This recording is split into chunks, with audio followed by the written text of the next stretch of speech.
Salut Monsieur Ndjetio Fobasso. Merci, salut Monsieur Nomo. Là, je vous vois en train de travailler sur le bambou. Qu'est-ce que vous voulez faire avec ce bambou? Déjà, je veux fabriquer la ruche de souche, encore appelée ruche de captage avec du bambou. Et là, au niveau du bambou, est-ce que sa durée de vie est élevée comme celle de la planche? Déjà, ce que je peux dire, c'est quoi? Si vous fabriquez votre ruche de captage ou votre ruche Fobasso avec du bambou et que vous couvrez bien, au point où la ruche n'est pas en contact avec l'eau, votre ruche fabriquée en bambou peut faire 15 ans. Et la petite différence, c'est que la ruche en planche résiste encore un peu par rapport à la ruche Fobasso. La ruche en planche peut faire 15 ans, mais la ruche Fobasso fait au maximum 10 ans si vous couvrez très bien avec des tôles ou avec des sacs avant de positionner la tôle. Et on le fait aussi avec le bambou puisqu'on veut valoriser notre nature, notre entourage. Regardez même déjà ici à côté. Vous voyez, on fait des petits bacs agricoles avec du bambou. Faites voir. Donc nous devons valoriser le matériel qui nous entoure et moins coûteux aussi. Donc essayons d'exploiter la nature. Merci. Restons classiques. Il y a une question que j'aimerais vous poser. Au niveau de la fabrication des ruches en bambou et des ruches en planche, au niveau de la productivité, entre les deux, quel produit le plus? Déjà, il n'y a pas de doute à ça. La ruche en bambou produit plus que la ruche en planche. Là, il n'y a pas de doute. Pourquoi? Je vous donne une petite raison. Comme vous positionnez deux ruches en bambou, une ruche en bambou et une ruche en planche, on suppose que les deux sont habitées. Vous allez remarquer que si vous revenez très tôt le matin, vous touchez les bordures de la ruche en planche, vous allez remarquer que c'est humide.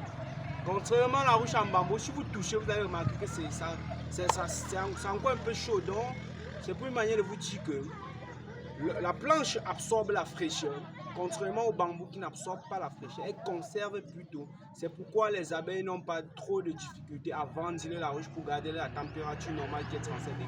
Contrairement à la ruche en planche qui doit être à tout moment en activité pour garder la température. D'où sa productivité. D'accord.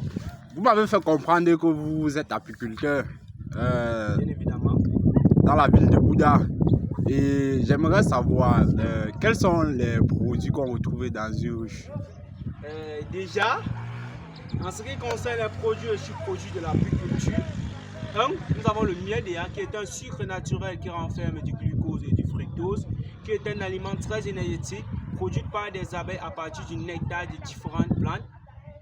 À côté, nous avons la propolis, qui est un très grand antibiotique anti-infectieuse utilisé en dermatologie et en pharmaceutique.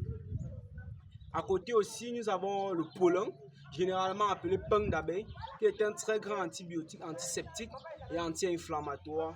Et aussi la gelée royale, qui est l'un des plus grands sous-produits de la ruche, qui rajeunit très rapidement l'homme et multiplie les cellules humaines.